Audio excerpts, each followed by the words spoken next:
Like we have Reed incoming. Oh, I think you can make him. Can you spotlight him and unmute I him? can find him. Cool. I gotta make sure this stuff is working. Hey, Reed. Here he is. Add spotlight. Haha, I'm a technological genius. Oh, he is muted though. Hold on. Yeah, no Now worries. I've solved it. Hey, look at that. Awesome. How's Great. it going? It's Hey, great. How are Reed. you all? Doing good. Did you Doing bring a good. coffee beverage to our coffee chat? Uh, I don't drink coffee. Okay. Uh, Perhaps a tea, or tea. water? Okay. But yes, I am excited to watch you all drink beverages. Thank you. Yes, I'm dual wielding. Yeah, okay, then you've made up for my absence. Okay, there we go. How's everyone doing? I'm doing well, Reed. Thank you.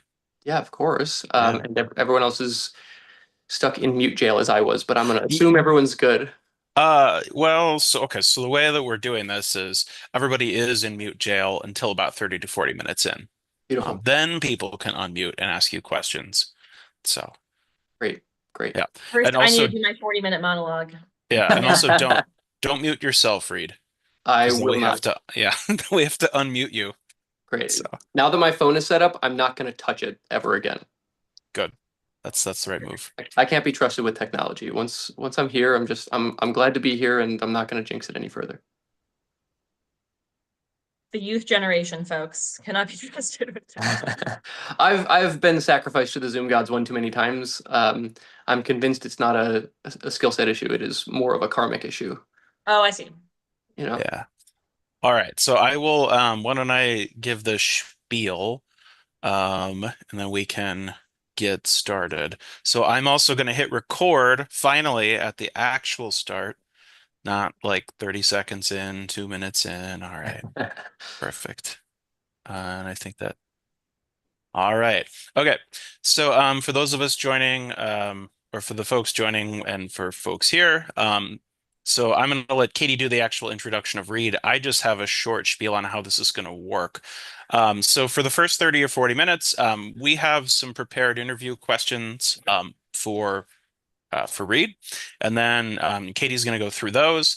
And my only part here is to say that if you have a specific follow-up question to one of the questions we are asking and that Reed is answering, you can feel free to directly message me. I suppose I should look at the actual camera, Eric Johnson. Um, so you'd have to actually go into the chat and click new chat. The feature to message everyone is off. You can only message me and Katie, but directly message me, Eric Johnson, if you have a specific follow-up question. Then at about the 30, 40-minute mark, we will open it up to audience questions, and then that'll be the rest of the time. So you can either raise your hand and we'll call on you and unmute you, and you can ask a question directly. I'm sure Reed would love that. I think we all would.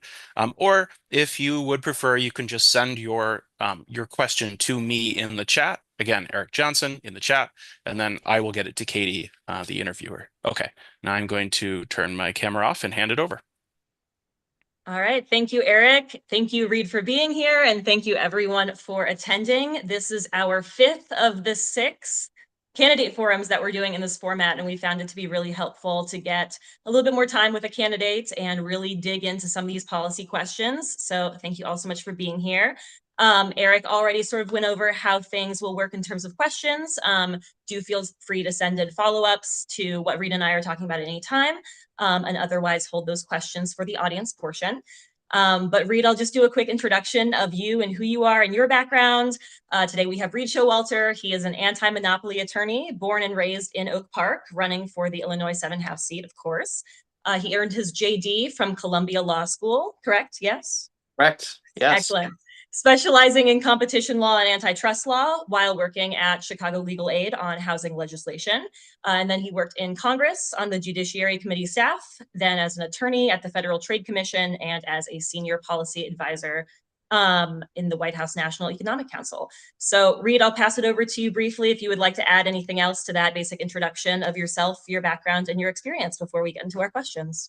I think you more or less covered it. Other than I am born and raised here in this district, this is and has been my home for the vast majority of my life, and I have dedicated my life, as Katie was mentioning here, to taking on the unfair sets of economic power that make people's lives feel unfree. And that was frankly before I was an attorney or an antitrust attorney as well. I worked downtown at the Mercantile Exchange doing investigations of derivatives traders and major financial institutions that were the types of things that tanked the economy in 2007 and 8 and set me on a pathway here to my general political awakening when I was an Occupy Wall Street brat and railed against the unfair concentrations of power since before I was ever even an attorney. So this has been a long time passion for me to try to make sure that our government and our economy and our society serves regular people and not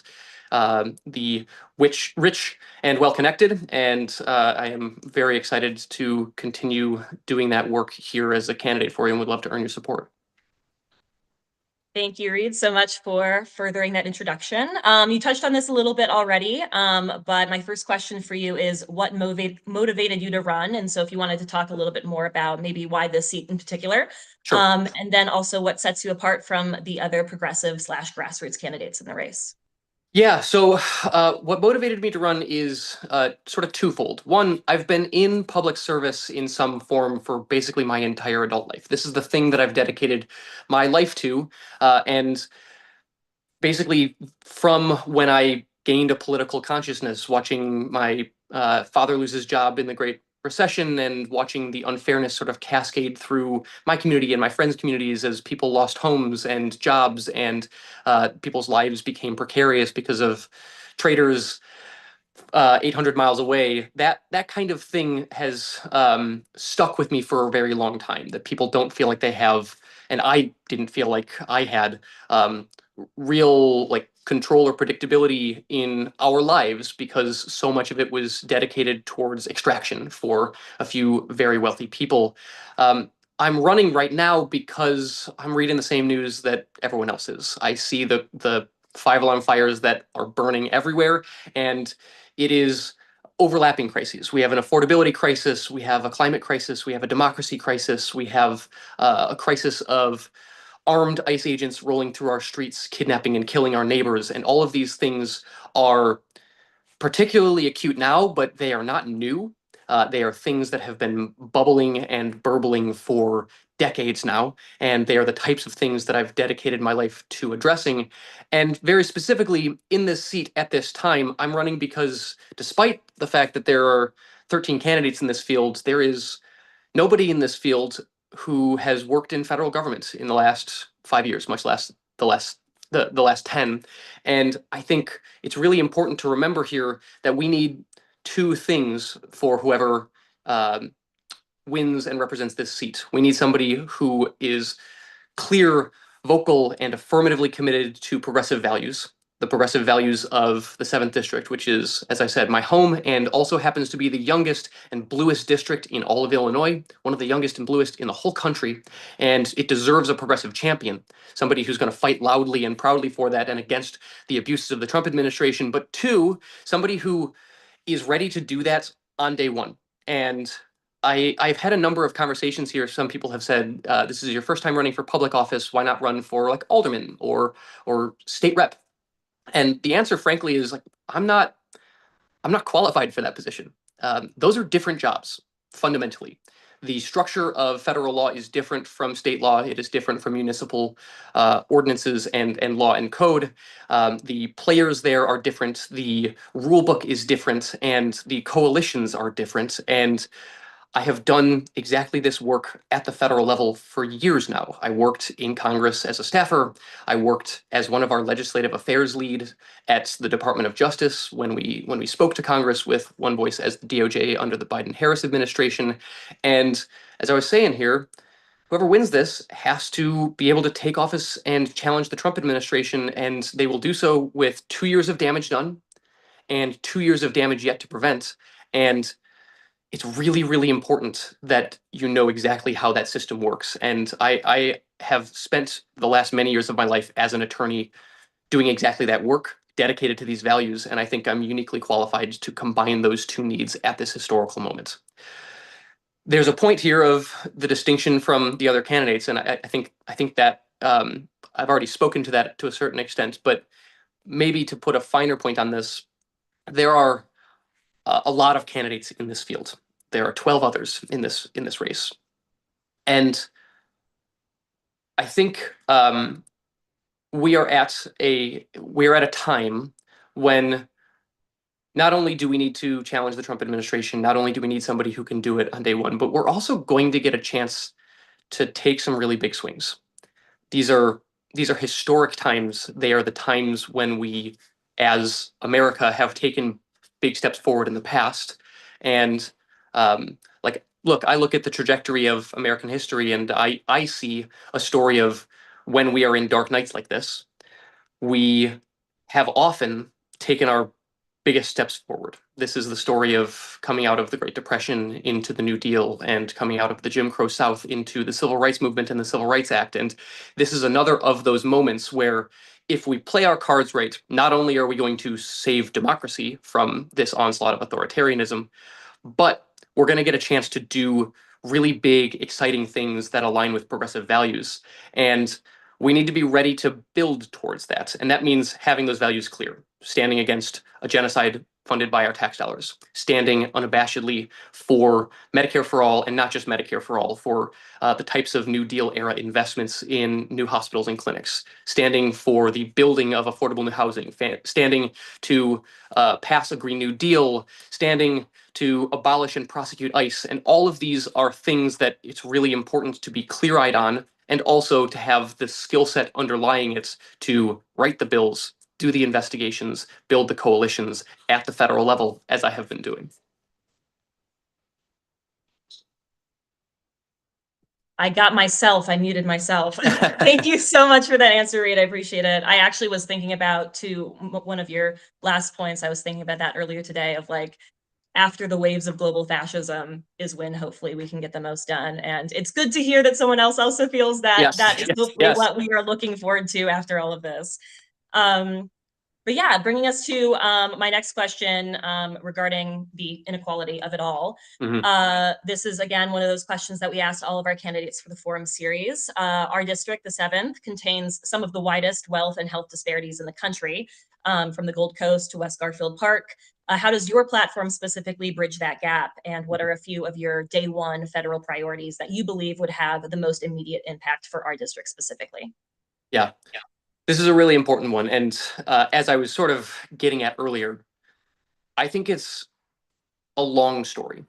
These health and wealth inequalities are not new.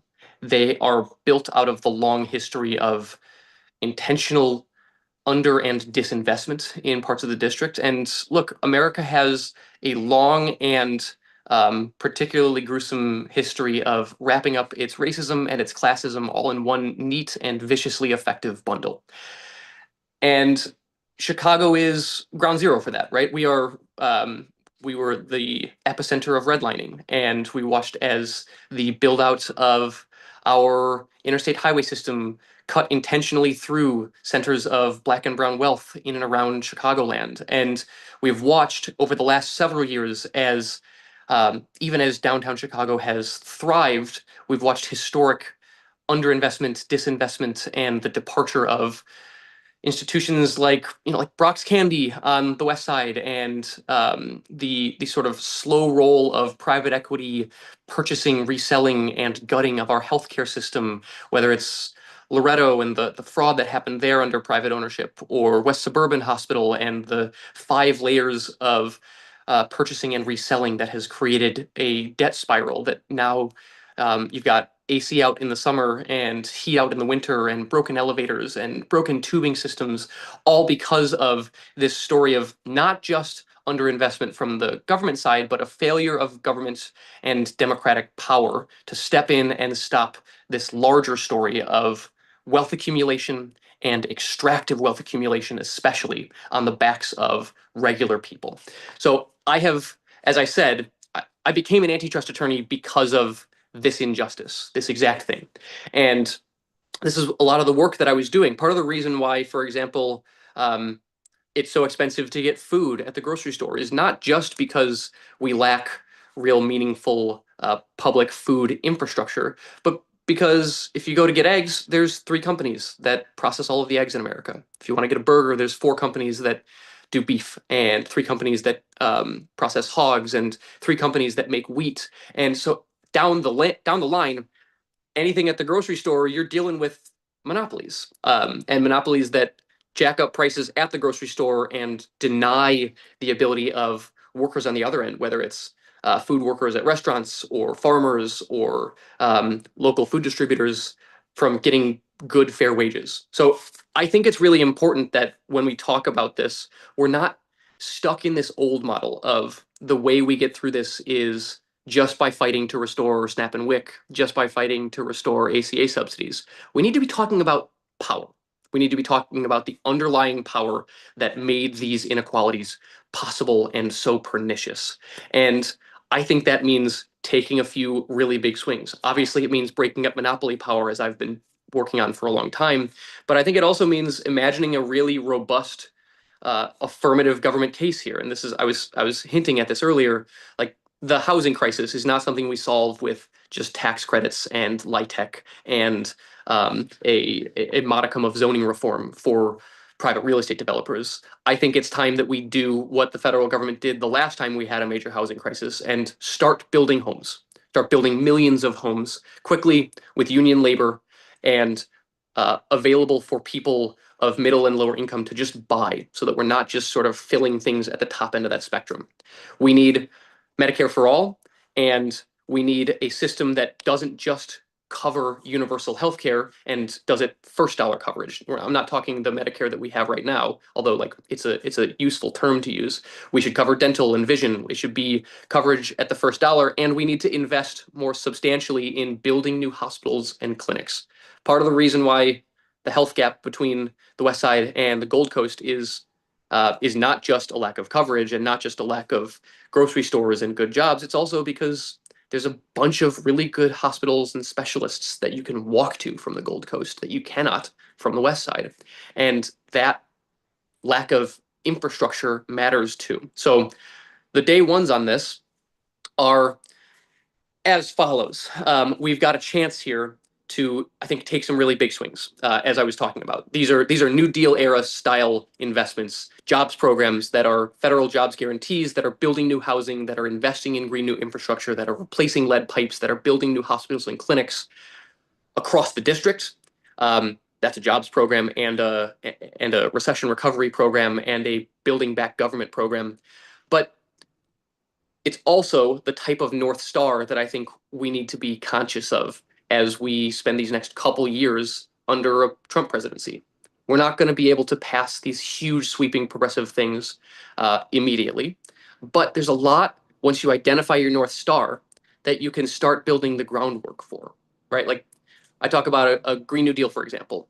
That kind of investment is not passing through, fingers crossed we take the Senate back too, and we might, but even if we do, it's going to be very narrow, and there'll still be a Trump presidency. But you know what has bipartisan support?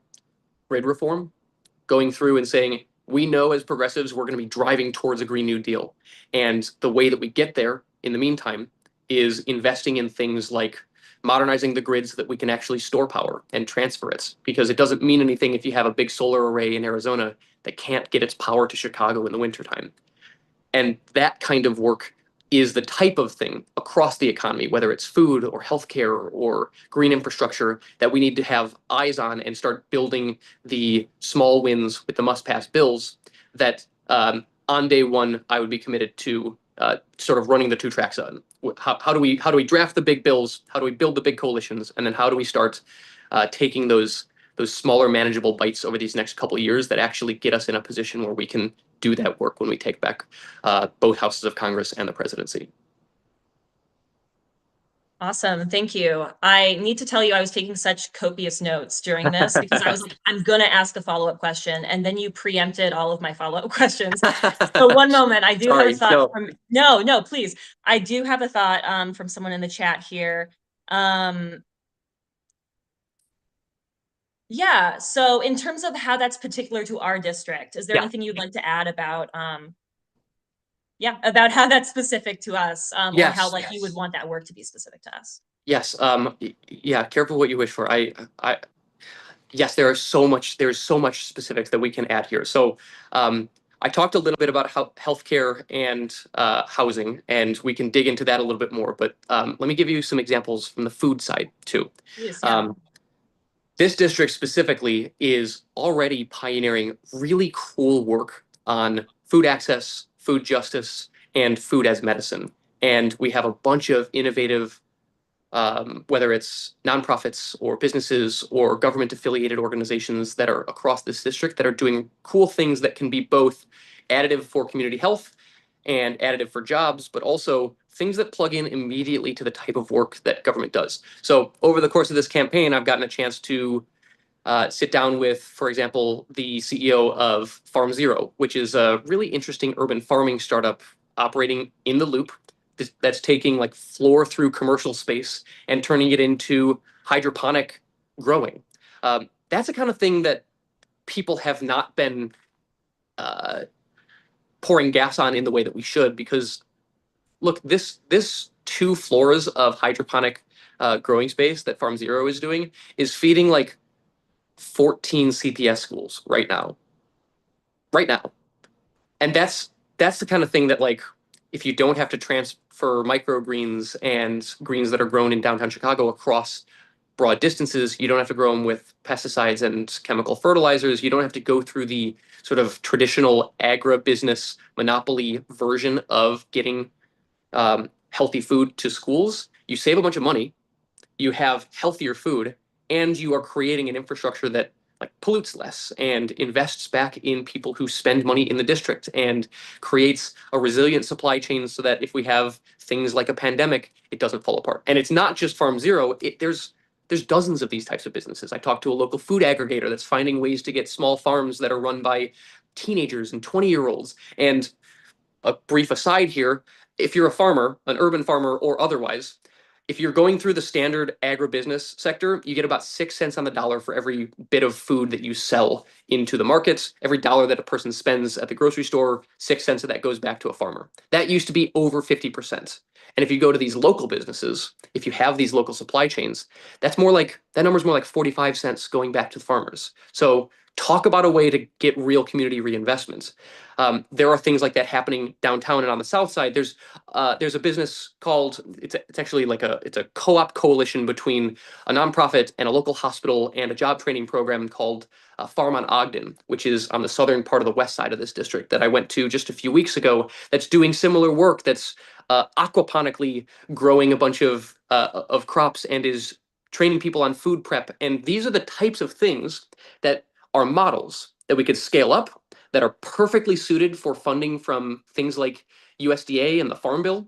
And they are things that deeply invest in plugging the holes that exist across this district. Like, it's really hard to get groceries in large parts of the south and west side.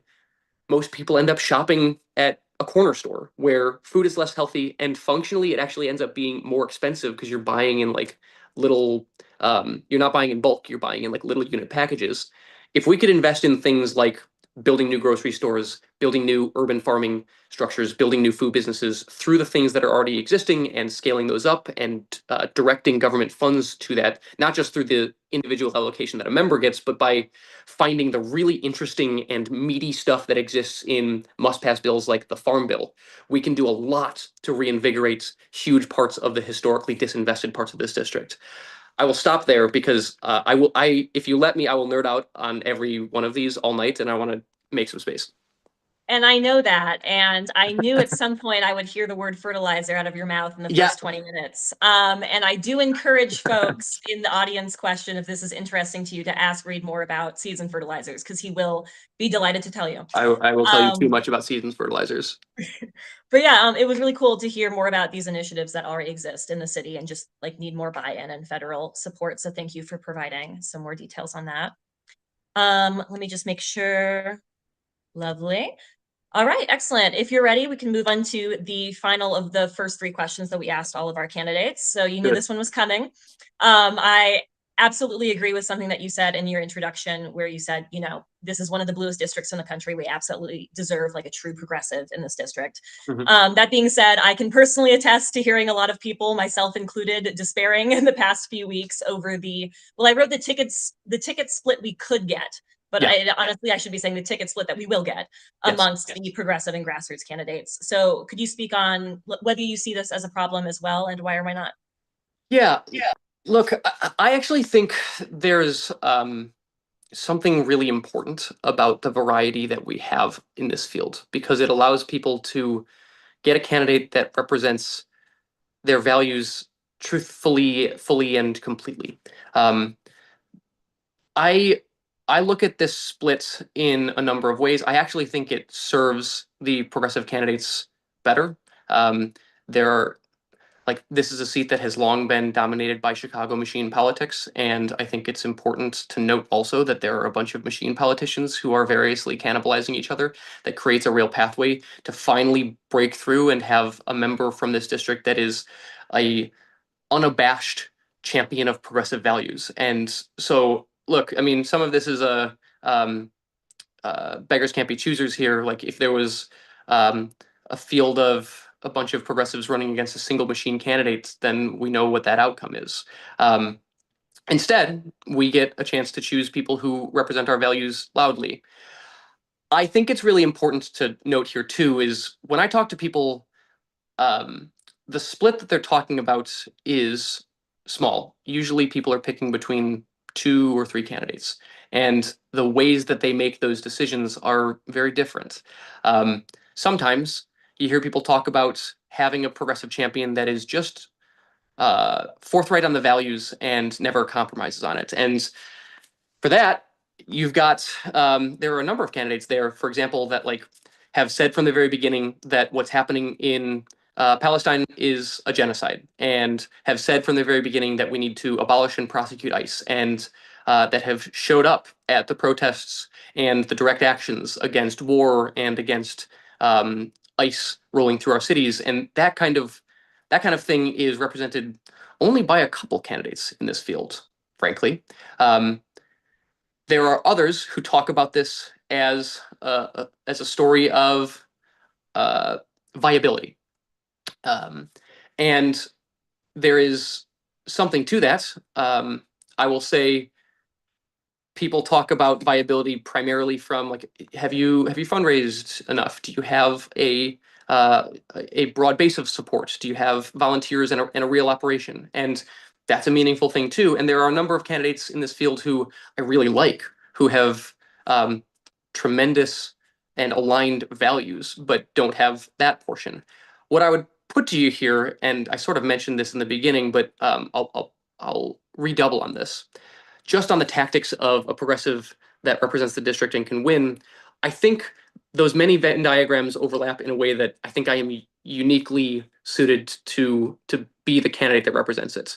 I have been out front since day one on progressive issues, uncompromising on those issues, and we have watched since then as candidates in this field who are progressive, but were convinced originally, whether by consultants or otherwise, to moderate positions and step back from calling out the clear moral issues of our time. And if it's if you don't have clear moral perspective in a Democratic primary, when all of the pressure is to be as progressive as possible, then imagine how squishy you'll be when you're in Congress dealing with Republicans.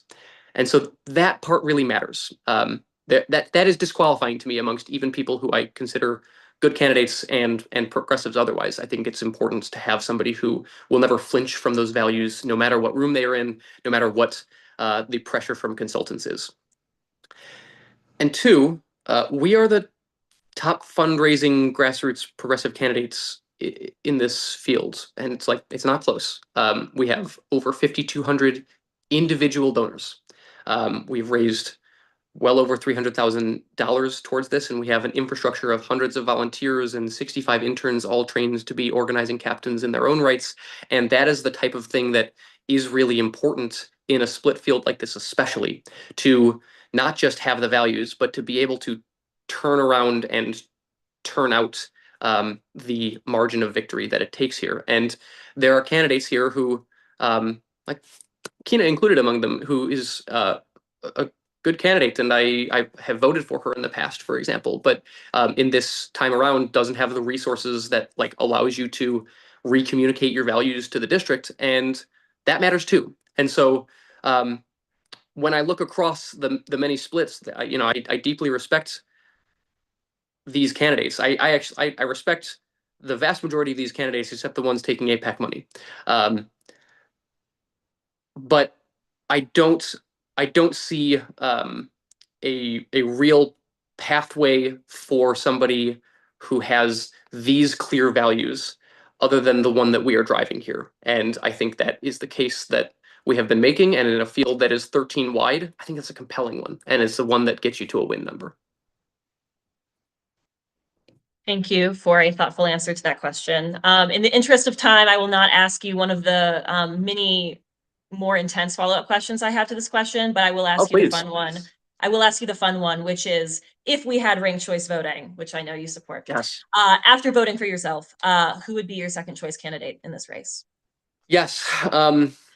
Yeah, I mean, like, I think it's clear from what I was just saying there too. I think it's really important that we have people who can run a tight race but are unflinching in their values, and I really respect the work that Annabelle has been doing. She's run a stellar race, especially for her first time and for how young she is, and for what she has previously done in politics. I think she's got a really bright future, and I think she's exceptional. I think we are the candidate that is better suited to win at this moment, especially. And I think especially the skill set in Washington matters for this historical moment in a way that it uniquely in a way that it maybe wouldn't in other cycles. But I would love to see someone like Annabelle in government more broadly. And so if I were forced out, I would put my support behind her. She said the same thing about you last night. You were her second choice as well. Yeah. All right. Moving into the three, I have them in my notes as my three Reed specific questions. This first one here is one, yes, one I've been wanting to ask you for a while now, so I'm glad we have the time.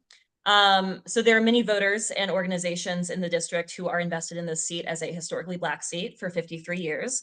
As the only white candidate in our forum series, how do you plan to earn the trust of constituents of color and to equitably represent residents across racial and socioeconomic lines? Yeah.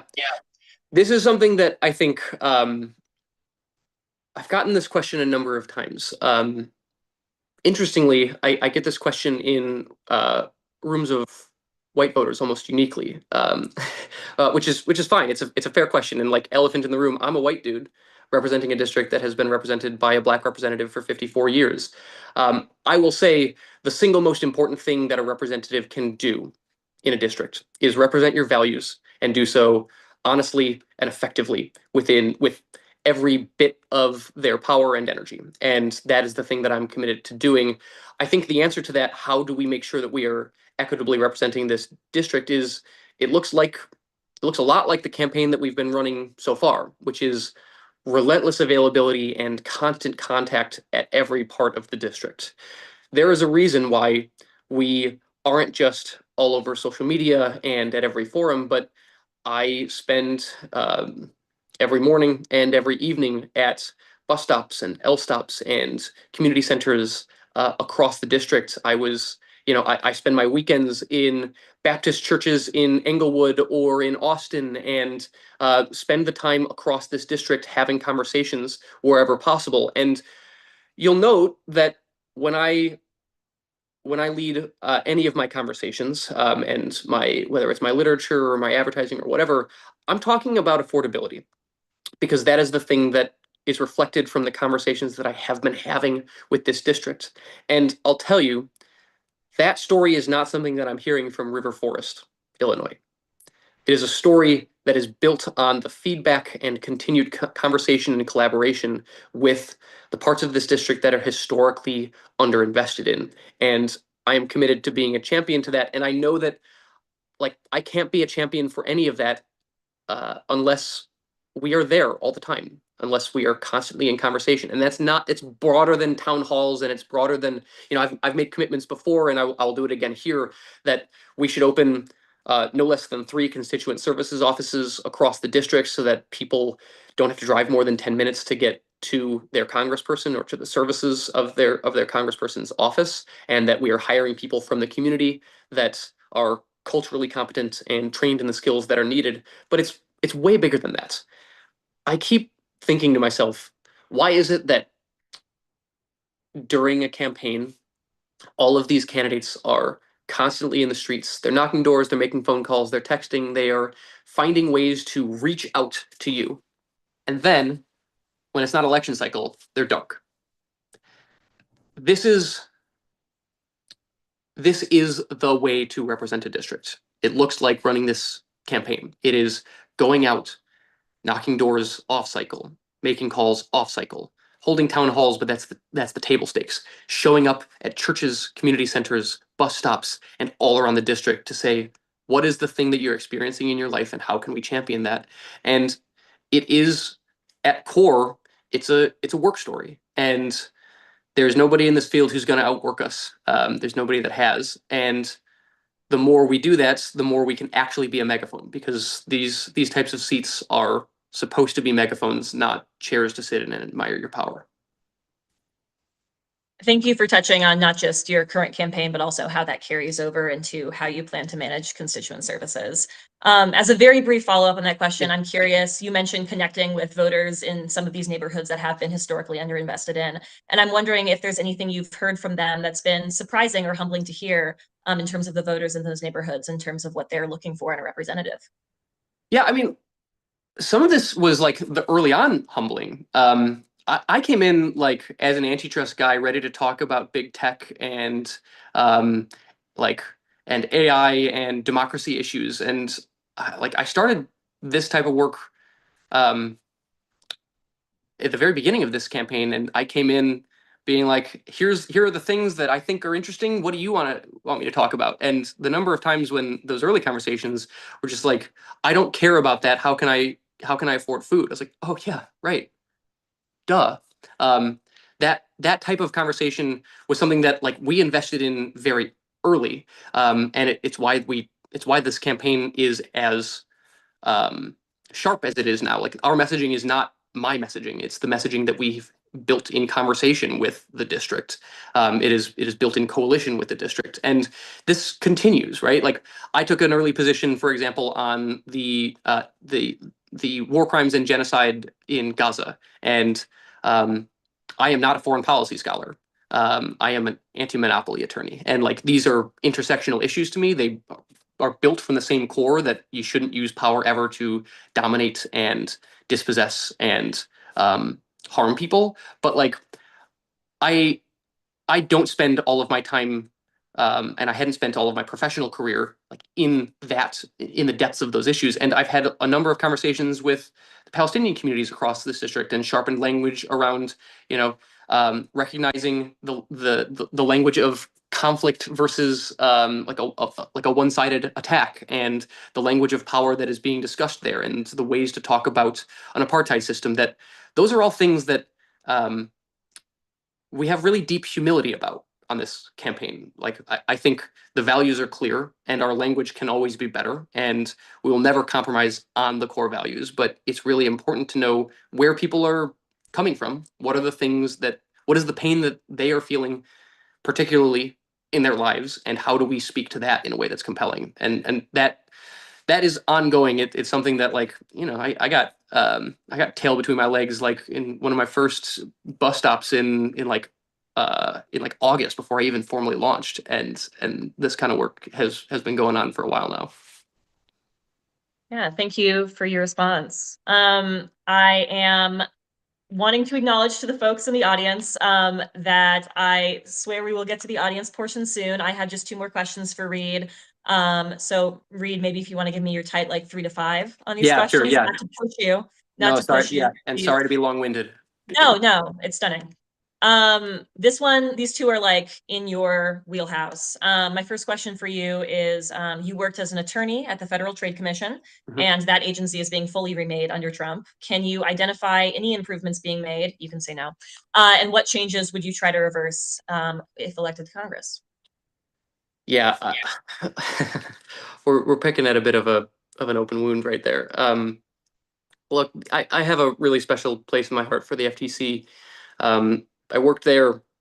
I worked really deeply with them from the White House National Economic Council as well on things like trying to end non-compete agreements, the types of things that like force workers to stay in jobs that they don't want to be in.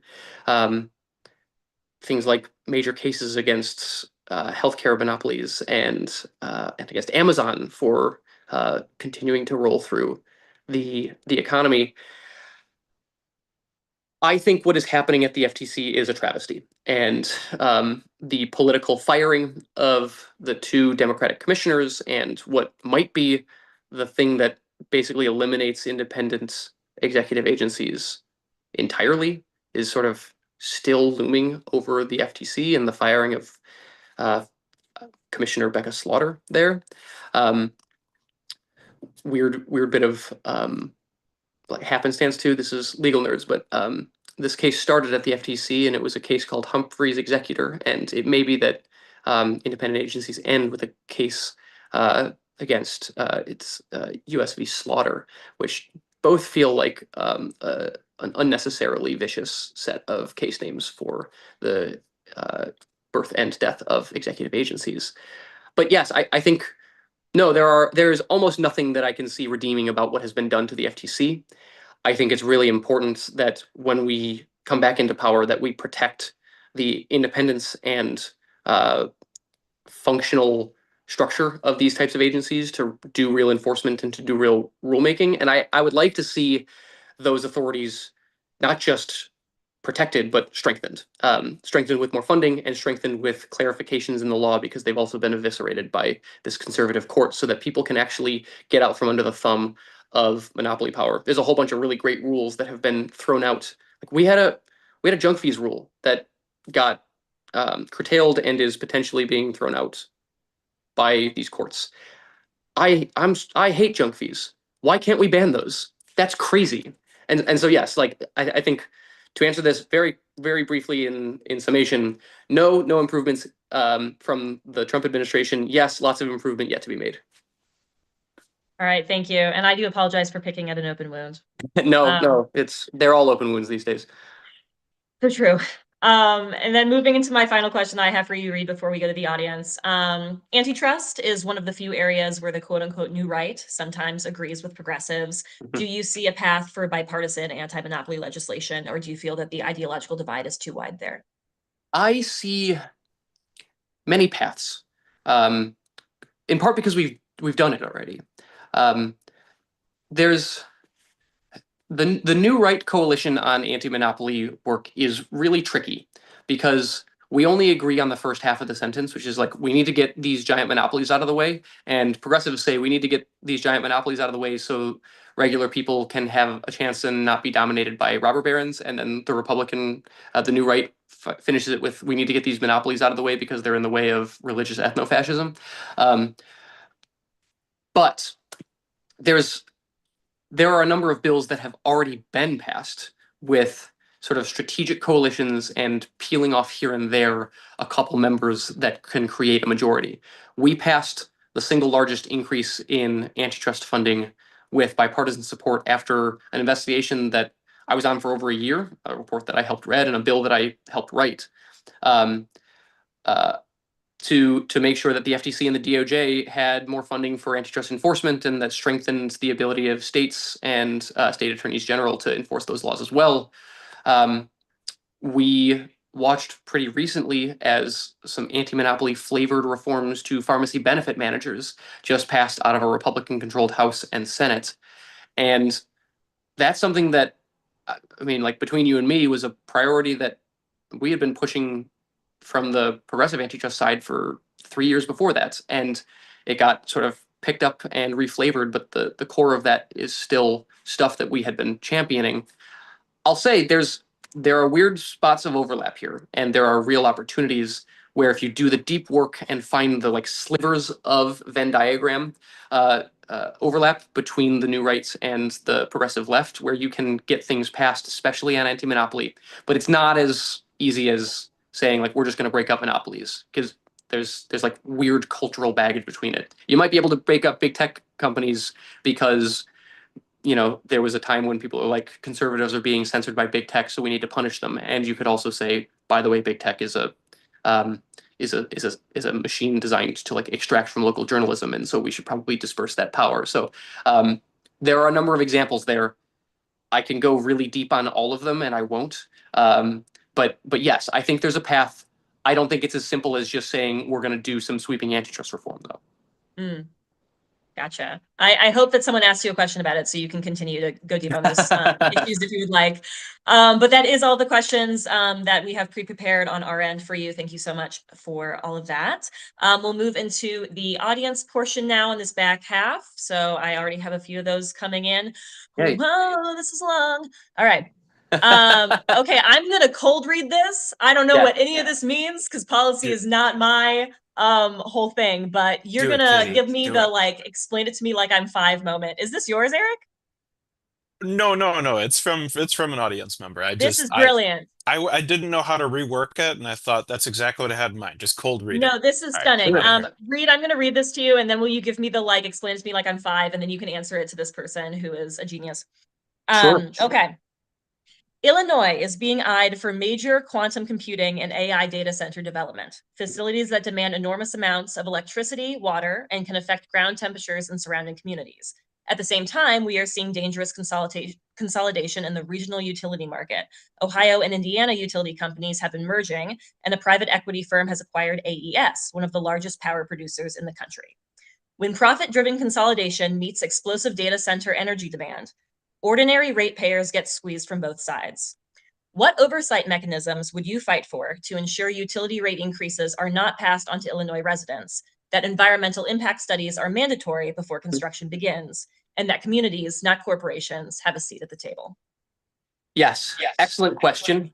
And oh boy, do we have some stuff to get into. So we'll do the explain like I'm 5 at the outset. This is a story of big tech doing what big tech does, which is coming in and building a bunch of facilities that cost all of us in a bunch of ways. Costs us money, costs us our regional environmental health, costs us, in many cases, tax revenue, and costs us the resiliency of our grid, whether it's electrical or water, or in some cases, like the things, the inputs that need to go into it are like physical inputs as well. We've watched this story kind of repeat itself over and over again as industry consolidates.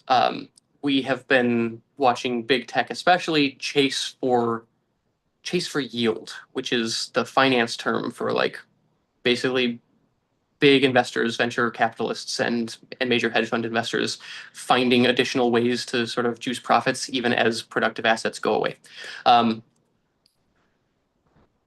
I think there's 2 parts here.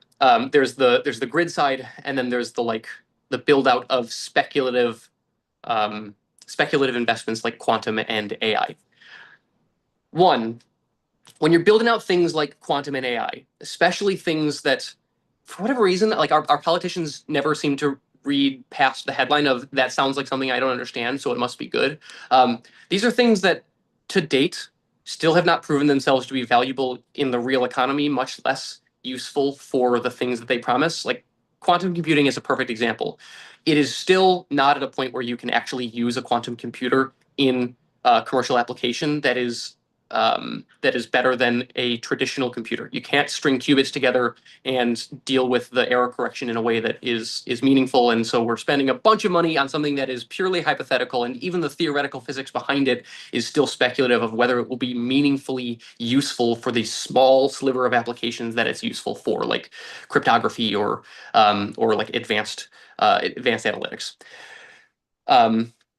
This is all to say, in the shorter form, this stuff is maybe not even valuable, and we're investing millions, billions, tens of billions of dollars of public resources into them for things that either don't work at all or are mostly useful for like fifth graders cheating on their homework in the case of LLMs.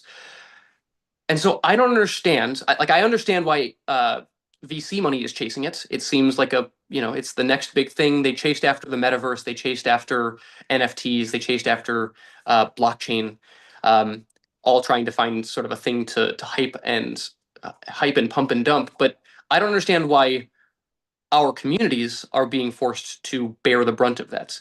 Did you know that in Illinois, there was a report out from the governor's office, like at this point, 4 or 5 months ago, that says that Illinois is projected to run out of power by 2032. Run out. Meaning we will not have enough power to power everybody's homes without rolling brownouts. And the single largest driver of that scarcity is the building of AI data centers in and around Illinois. That is unacceptable. And I think to answer your question here, I think it's more than just oversight. I think there needs to be a federal law so that states aren't caught in this constant race to the bottom of who can be more permissive so that they can catch the dribbles of like the 30 jobs that come from an AI data center. We need a federal law that says there can be no AI data centers or quantum computing centers or any of these sort of speculative tech nonsense infrastructure built with municipal or state infrastructure that doesn't one-to-one replace with green and responsible infrastructure the cost of what is being consumed, which means if you're going to draw from the grid, you're building green power. If you're going to draw from the municipal water supply, you are finding ways to make up and expand the non-invasive and non-harmful use of that water. And if you are going to find a way to basically raise heat levels in local communities, you need to figure out a way to dampen that so that you're not harming the local environment. That's not on us. That is your job. If you want to do your speculative nonsense, then find a way to do it yourself. To the other side of this, yeah, electrical grids have been consolidating for a long time, and you are deep in my one of my biggest and singular frustrations from my time at the White House. I spent about 9 months yelling at FERC, which is the Federal Electrical Regulatory Committee, to challenge a single merger. Challenge a single merger, because FERC has not blocked a utility merger in 53 years. Not one. And they're still using guidelines and regulatory guidance from like the 80s. It's actually 93, but they're barely updating the 87 guidelines. This is a story of using the entirety of government to stop this endless consolidation, because we're facing twin problems here. There's a reason why last summer people's cost of cooling their homes went up by 80%. And it's AI data centers and an electrical grid monopoly that has been growing and spiraled by private investment and worsened by a lack of public investment and this sort of consistent scarcity where we prioritize the resources for speculative assets like AI data centers instead of the people who are trying to turn their AC on and working from a fixed income. And I would be a tireless advocate against the consolidation of these grids, in favor of the republicization of municipal electric grids and the building of new green electrical grids that cannot be bought and sold by private investors or consolidated up by major hedge fund rollups, as well as somebody that is consistently dedicated to, again, not just oversight of these, but a real ban that puts power back in communities to say, if you want to come here, you need to make sure that you are not just mitigating harm, but you are actively and fully mitigating every bit of harm that you would have, and then reinvesting in the community in a way that is net beneficial. Thank you so much for tackling that question. Yes, hopefully that answers it. I'll let you take a breath and get some water as we move on to our next person, who I believe is Daniel, who I believe will turn on their own audio. And I'll also give them the option to turn on their video if they like, and they can ask you their question directly. Thanks, Katie. I'm going to choose to keep my video off if that's okay. Reed, thanks for taking your time to be so open. Daniel, hey Daniel, just you think your video is on if you do want it off. Oh, okay. Either way.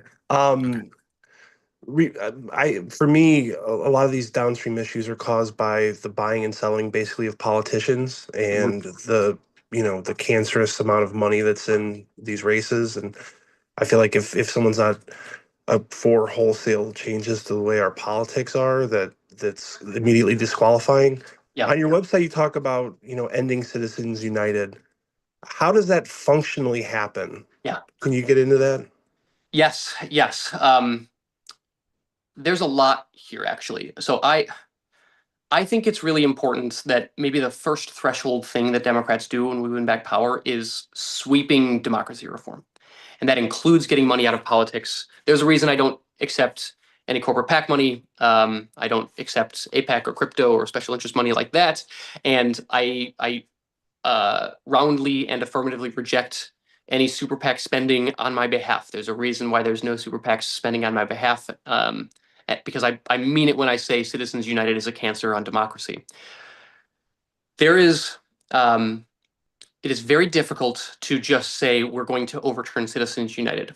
A lot of people say it's without understanding like what is the legal structure behind that. That is a interpretation of the First Amendment, and so we can overturn it affirmatively by saying we're going to pass a constitutional amendment. But even with sweeping wins for progressives, I think it's still a decent ways off into democracy reform before we have the type of supermajority that we can be passing constitutional amendments. But that doesn't mean there's no hope for this. There's actually a lot of hope for this.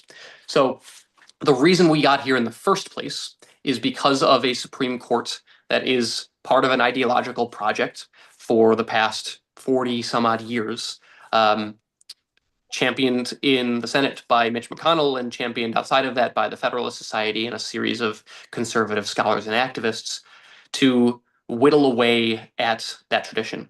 It is wildly out of step with any previous Supreme Court's interpretation of what free speech, what money, and what political participation is. And so there are a number of things that you can do in Congress with a simple majority. Democracy reform, I think, and I'll expand this briefly, needs to include things like ending partisan gerrymandering, ending racial gerrymandering, making election day a holiday, making sure that people can vote online, making sure that we aren't purging people from the voter rolls, pushing for things like DC statehood and an option for Puerto Rican statehood. But more than that, we need to get money out of politics. And so you can do things like a package that says we are also banning super PAC contributions. We are capping the total amount of spend in elections. We are overturning Citizens United, and we are moving to publicly funded elections so that people who are grassroots don't have to keep pace with multimillionaires. That is going to run up against this Supreme Court, a 6-3 Supreme Court. But you know what Congress can also do? Congress can't, without a constitutional amendment, do term limits, but Congress can do basically anything else they want to the Supreme Court, which means they can add members, they can determine jurisdiction, they can determine the appointment techniques that are allowed for selecting members of the Supreme Court. And so I am partial to something that is a nonpartisan version of court packing that just sets us back on the right path to have a Supreme Court that nobody has to know the first and last names of all of the justices for. Like if we just do 4 new Supreme Court justices for Democrats, now we've created a slippery slope and a tit for tat back and forth. Next time there is a Republican majority. What we could do is something like there's going to be, let's say, pick a number, 50 Supreme Court justices, and Congress is going to designate a nonpartisan nominating committee that is constituted by a series of other judges and the ABA and a bunch of advocates to say we're going to select 43 qualified, nonpartisan judges who are not ideologues that the president can select from, can select his favorite 41, and they are all now on the court. And those members now rotate out in 5 judge panels for a docket, the same way that the 9 judge panel sits right now. Nobody's removed from the courts. You don't end up bumping up against the sort of lifetime appointments problem in the Constitution, and it is a thing that you can do with a bare majority in the House and Senate, assuming you can dodge some filibuster problems in the Senate. Although I think filibuster reform is an essential part of democracy reform as well. That's something that does not require those supermajorities, and also puts us in a position where we don't have the slippery slope of court packing back and forth, and is a Supreme Court that will presumably act like the Supreme Courts of the rest of American history and say that obviously, money is not speech and does not deserve blanket First Amendment protection to rot our political system. There's a lot of tactic behind that, but like this is a conversation that I've already had with, this is one of the things that like I talked with colleagues on Warren's staff in the Senate about at the end of the last administration, and there is interest in this type of thing, and it is the type of thing that, especially if we're getting smart on this, and if we have a path to omnibus political and democracy change, we can and should do so that we're not constantly at the beck and call of giant corporate interests buying our politics.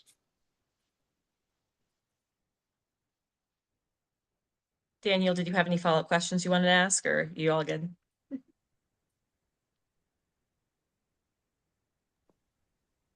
I'm good. Appreciate it. Thank you for the thoughtful answer. Sure. Thanks for the good question, Daniel. Awesome. Okay, so as Eric, here we go. Awesome. Okay. Next question for you, Reed, from the audience. AI is already being used to monitor workers, make hiring and firing decisions, and automate jobs, often without transparency or worker input. What specific legislation would you champion to ensure workers have the right to know when AI is being used to evaluate them, the right to appeal AI-driven decisions, and protection from being displaced without adequate notice, retraining support, or severance? Yeah. This is a really important question, and actually something that I was working on with some of my good friends from the CFPB, the Consumer Financial Protection Bureau, because this is like a thing that keeps them up nights. The former chief technologist there is like obsessive about this issue, and there's a lot of really, really scary things that are emerging out of the woodwork here that are frankly already probably illegal. Like AI decision making, especially the way we've watched AI be discriminatory in its decision making about hiring and firing and benefits decisions, probably already violates civil rights laws. But there's a lot of like wiggling in the courts, and judges do a bad job of applying old laws to new technology. There seems to be a weird get out of jail free card for new technology for some reason. So I would support a sweeping series of AI regulations that, one, focus on the things that you were talking about there, making sure that people are both knowledgeable about when AI is being used to make those decisions, but also for certain decisions, I actually just don't think it's appropriate to have AI make those decisions. If you're determining whether somebody is eligible for benefits, like that is something that could be a life or death decision. Or at the very least, it's the decision of whether or not a child is going to go hungry for a day. And that's something that I'm not comfortable just sort of tossing carelessly into the black box of an algorithmic decision maker without human review. There are things that deserve to be double reviewed. And I think the idea of just saying like you can make these really critical decisions with AI without anybody ever looking at it and making sure that there is no mistake there and strip the humanity out of it is wrong. It's not just normatively wrong, but in many cases it is already illegal. So I think it's important to have a double layered set of reviews and a mandatory double layered set of reviews for those critical elements, whether it's hiring, firing, promotion, benefits decisions, etc. I also think the other half of this is people's legitimate rights over the things that are being fed into these models in the first place. People, I think, have a legitimate property and or copyrights over the things that are being consumed and chewed up and turned into these, whether they're decisions or outputs. And this is something that's pretty close to home because I've got a lot of friends who are digital artists who are watching in horror as their entire Tumblr profile gets scraped up, and now suddenly you can generate a digital illustration that looks exactly like their style that they honed for 15 years for pennies on the dollar in moments. And the type of work that they are doing, which is valuable work, is being gutted out because they basically had all of their intellectual property stolen out from under them with no recompense. And so I worked on a version of a bill in Congress and to push to try to pass this from the DOJ that did something similar, For journalism, this is a thing that has been happening for journalists for a long time, under especially Google, which like consumes a bunch of stuff and then gives you a little AI overview of here's what the news is, and now nobody clicks through to a news site, so no local journalists get a penny from an advertisement, and now surprise, all the local journalism is dying off because Google has starved their revenue out. Having something like that is more expansive and says you have a right to attribution of the work that is yours, that has been trained into these models. You have the right to take it out of the model if you don't want it there. You have a right to compensation if it is used in things that have some sort of potential monetary value. And you have like real protections on the other side of that from the privacy harms and the types of like deep mental health and social harms that we're already seeing emerge from this. So I think there's kind of three parts to this to summarize it up. One, we need real oversight and regulatory requirements with teeth, so that especially critical decisions that are being made with AI just can't be made exclusively with AI, and have to have a human component to it, and have to have real protections against discrimination and against favoritism and against the types of disparate treatment that we're already seeing from it. Two, we need a real attribution and property right, so people can know where their stuff is going and get compensated for it if they want, or get their stuff out of there if they don't. And then we need protections on the other side, deployment protections for people's privacies, for people's mental health, for the ways that these systems are deployed carelessly and thoughtlessly without safety testing, or without proper guardrails, especially for like teen health, for example. We're already watching as people go literally insane because their AI told them to. That set of legislative work is, I think, really, really important, because we've let the cat out of the bag on this, and there's harm already happening, and it is harder and harder to unscramble the egg. So we need to get on that very quickly. Awesome. Thank you for being so thorough with that question, and including the TLDR at the end. That was very helpful for my brain. All right, we have the next question. This is the part of the discussion where like we're bouncing around between a lot of topics very quickly. So as a forewarning, it's time to put your housing hat on. Perfect. So this next question, the abundance movement seems to think that we just need to reform zoning policy and provide reasonable incentives for developers to build more houses, and that over time we will then see housing overall become more affordable. Do you think that this approach works on its own? And do you think people will see home prices ever actually drop from this? If not, what is your approach to getting more affordable housing built? I know you touched on this a bit at the beginning, but if you want to dive in some more. Yes. I am not an adherent to the abundance movement qua abundance, and I'll tell you why. I think it's right to say we need to be building more. I think that's actually like their single greatest contribution to the discourse is we need a government that can do more affirmative things. And weirdly, in the logic of that book, and I've read the book, it seems like it sort of starts with this kernel of an insight that government can and should be doing more, and then all of the policy solutions are just straight neoliberalism repackaged. It is just a story of like, okay, and the way to get government to do more is to do even more deregulation. And I just don't like, when I look at the housing market right now, yes, there are challenges to build. There are, objectively. But I think there's a misunderstanding of like the fundamental incentives in a market like that. If we are just removing the hurdles that make it challenging to build, if you are a developer, you want to make money on your development. And so you will only build housing that's profitable to build, which means a thing that is able to not just like compensate you at the same level as the stock market, but probably the additional risk there, the risk premium on top of that of a project that might fall through or that might have issues or whatever, which means you can't lose money on the houses you built. And the loans that are given out and the cost structure of housing is such that if you start building enough housing that prices actually come down, then the incentive to build goes down in equal proportion to that. So what happens on the other end of that is government has to step in anyway, and then government has to step in and do one of two things.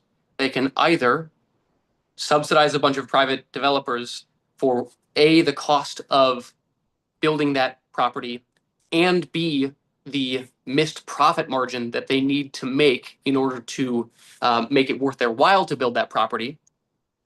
Or government can step in and do what government used to do when we had housing shortages and build housing ourselves without having to pay the profit margin of private real estate developers.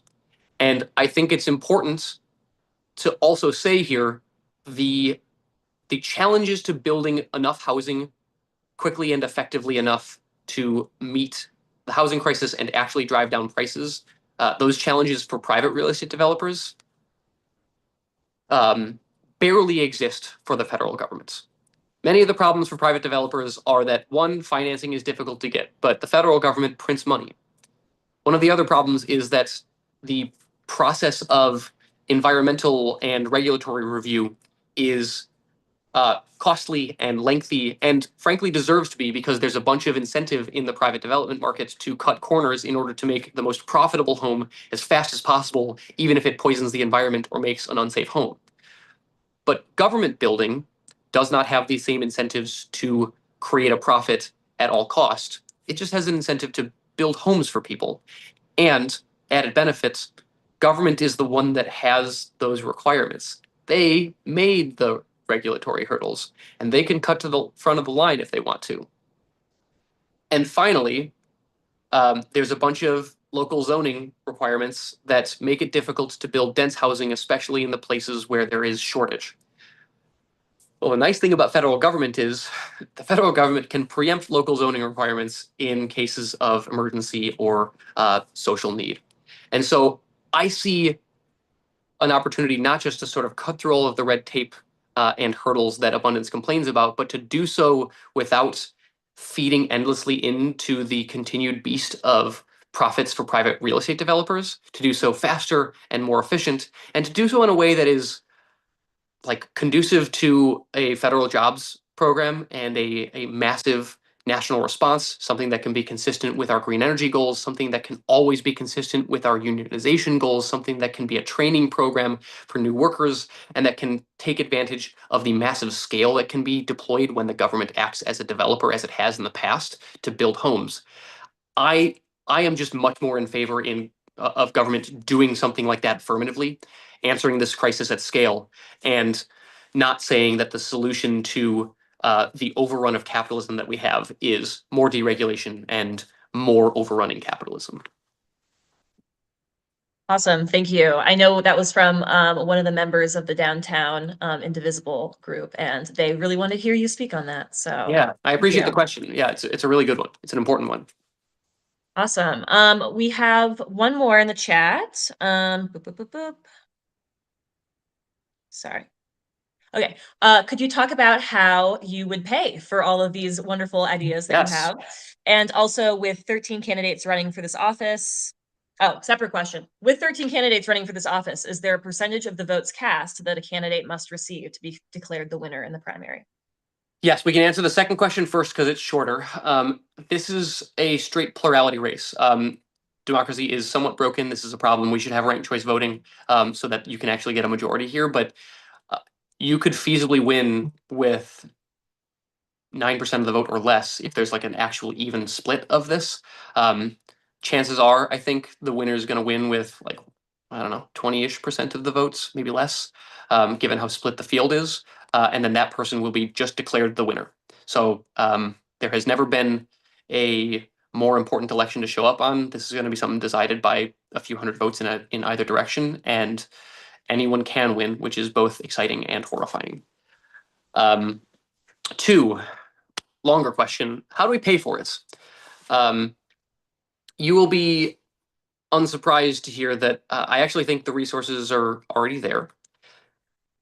And I think there's two ends to this. There's like the top line and the bottom line of how we pay for these things.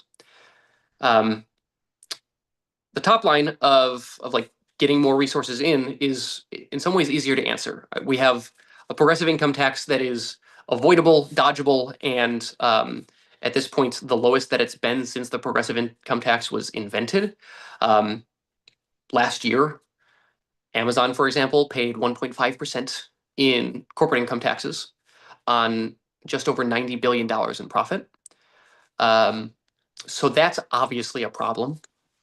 And I think, like, even if we just made sure that corporations and top income earners paid equivalent taxes to all of the rest of us, we'd be in a much better position.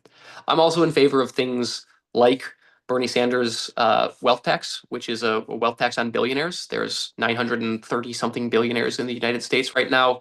A tax of 5% annually on their wealth is more than fair. It is the dividend paid back into the system that made them as fabulously wealthy, as world historically wealthy as they are right now. And I think it's really, really important that we have a way to reinvest that fabulous wealth back into parts that are really meaningfully productive. The other half of this, though, is we spend so much more money than we have to because we're feeding monopoly systems. And this is across the board. If you want to talk about the defense budget, which everyone says, I'm going to cut the defense budget by 10% in order to spend on healthcare. And like, yeah, sure, we absolutely should do that. But you know what? You don't even need to cut the defense budget by 10% by saying, like, we're going to deprioritize bombs, which we should do. We consistently pay a bunch of monopoly defense contractors billions of dollars. There's like $100 billion contracts for submarines that are 8 years late and billions of dollars over budget because there's no other option there, because we consistently say, how can we make sure that the private sector does this for us with a profit margin and worse? And so, like, to my mind, why do we have the private sector building weapons of war in the first place? It's not like there's a commercial buyer for a tank. We should just have this stuff in-house. But this is the case, too, with our non-discretionary spending, like healthcare. The biggest cost from Medicare is Medicare Advantage. It is the larger of the two programs at this point, and it is a subsidy cannon to private insurance.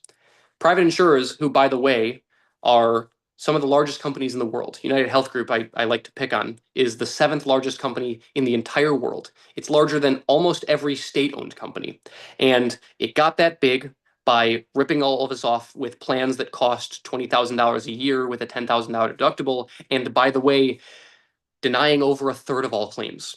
So we have a healthcare system that is funneled through private insurance monopolies that all of us pay twice per capita what anybody in a developed peer country with single-payer healthcare pays for healthcare. And our government budget is ballooning because we keep spending a bunch of subsidies towards that in order to give care to the people that we have promised care to.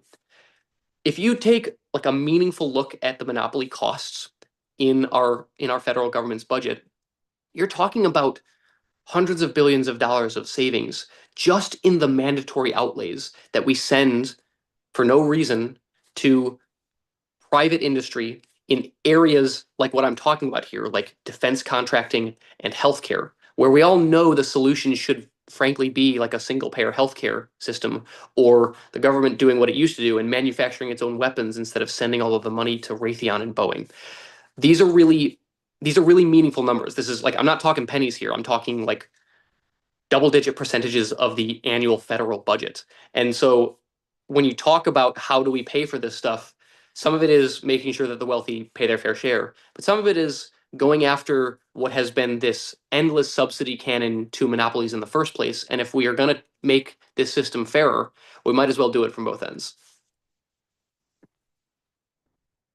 Awesome. Thank you. We have a couple more in the chat here.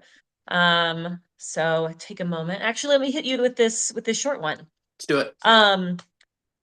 Should a very undesirable candidate win this primary, and you can decide what very undesirable means to you, would you be interested in running as an independent in the general election?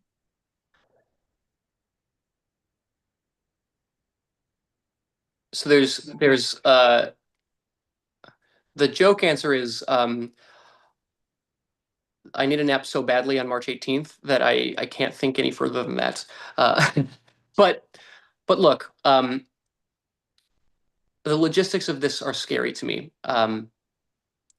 In order to get on the ballot by mid to end of May, you need to collect over 15,000 valid signatures to be on the independent ballot.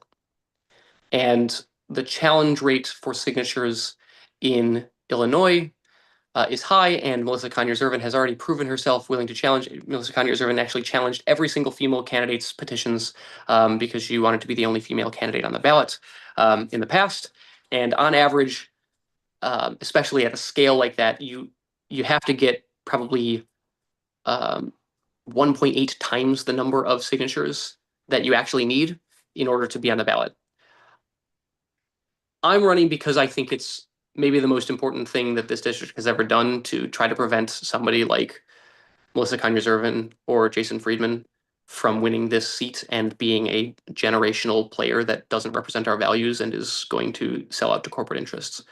I would entertain it. I think it would have to be something that I would only entertain it if there was a real coalition of other candidates who were interested in it as well, who could create the infrastructure to collect in the span of like a little less than 2 months, probably 25,000 signatures, which is a petition drive on the scale that this district hasn't seen in decades. But yes, it's something that I'm interested in and would be willing to put in the work for if there is an actual path to do it.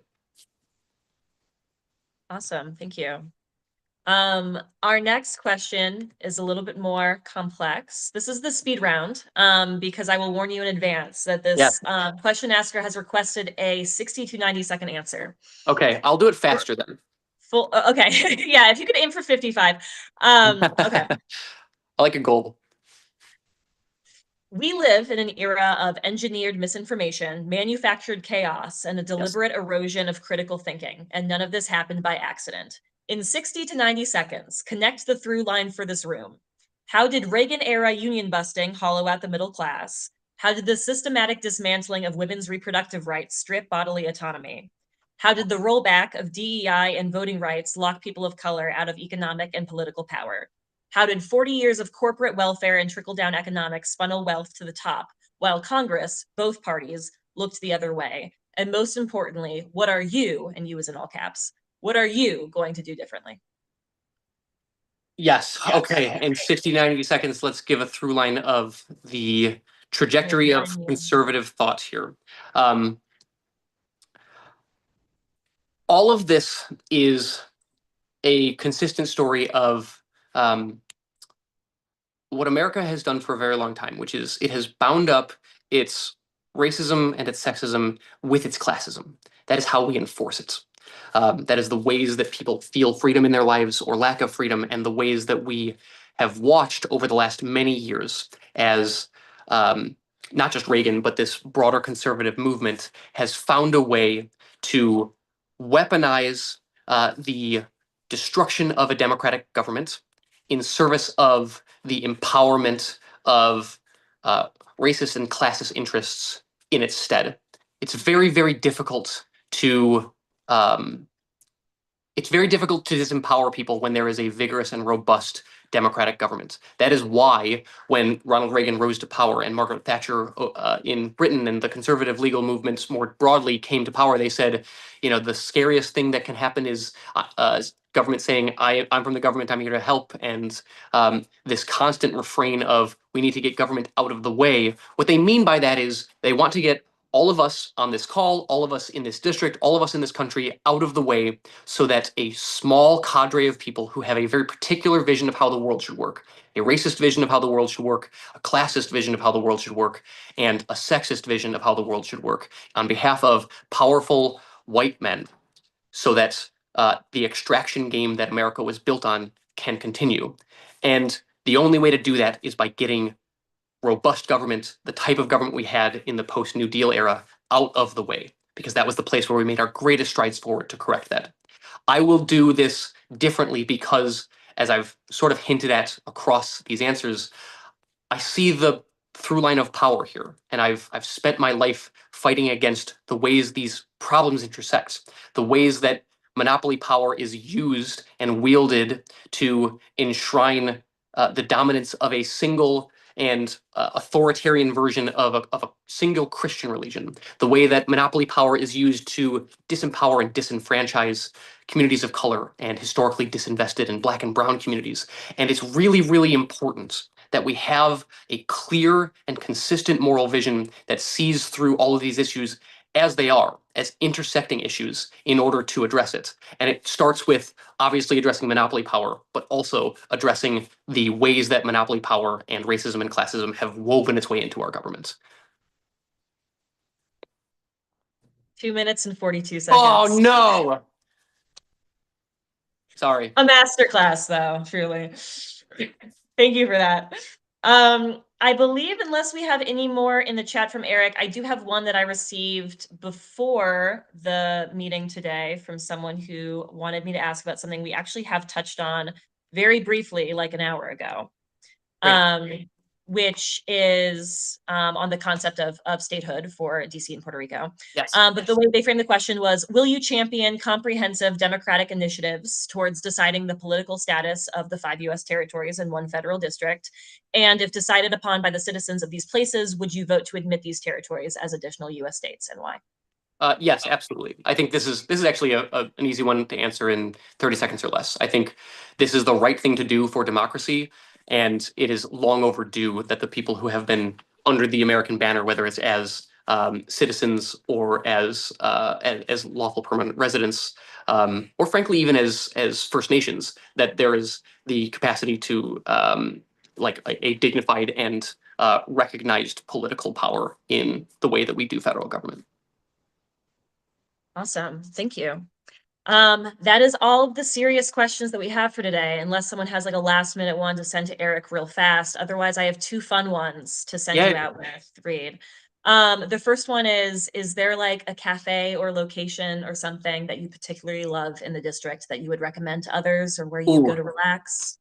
Yeah. So there's 2 answers here. One, and this is tough for me because I'm like, over the arc of my life, I'm new to vegetarianism. I became a vegetarian because I'm so mad at the meat packers that I can't eat meat anymore. But like, I grew up in Oak Park, and Johnny's beef is by far the best beef in the world. And so I really strongly, if for anybody who's like trying to make their decision on the beef wars for Chicago, you should go there. It's worth the drive. It's objectively the best. The other answer to this is Eric just messaged me that I'm a traitor, and I stand by that. This is and when he goes and gets Johnny's, he will see God and be converted. And 2, the place that I used to spend a whole bunch of time is the climbing gym right across the street from me that was recently the victim of a merger and was closed for a month right when I needed it most. But for anybody who ever wants to climb, like, I am less of a chill at a cafe guy. I am more of a let me go climb at Brooklyn Boulders, I guess now First Ascent, and stare at a wall for like 17 minutes in between it and sort of reach Zen in that way. And please come with, because I'm going to need some climbing buddies. Rest in peace, Brooklyn Boulders. I still own like 3 to 4 Brooklyn Boulders t-shirts from when I worked there, like fresh out of grad school, and they're now vintage. So that's good. Those will be worth something. Maybe, yeah. And then the last question for you, Reed. We can frame it 2 ways. The way we said it originally in the early forums was we said, what's your current pop culture obsession? But slowly it faded into like, what media has kept you going during the campaign? You know what? It's funny. I was just describing this to one of our volunteers earlier today. I like at the end of the day, there's very little media that I get to consume. These have been 14-hour days. And so I usually close out the night with like 45 minutes of something while I'm eating a dinner at 10:30. And I want to watch something that has no relation to the world. Like no stakes, no moral narrative arc, because I spend all day like in that, but I also need something with high enough stakes that it's not like it distracts me enough that I won't immediately spiral into all the things that I have to do for the campaign tomorrow. And so I have found my way into Physical 100, which is a Korean fitness competition show. I don't know how I found it. It was recommended to me. It was like the first thing to click on Netflix one day, and it is just like some people in Korea who are doing like Ninja Warrior uh, contests, and it's high stakes. It's like very stressful. It's like, oh no, are they gonna fall off the tree? I hope they don't fall off the tree. But also, if they don't, nothing bad happens, and the world doesn't end. And so that's really good. It's the good mix there for me between we don't have to spend 15 hours a day. We can spend 14 hours a day in the world's problems, and then unwind a little bit with some high stakes Korean sports drama.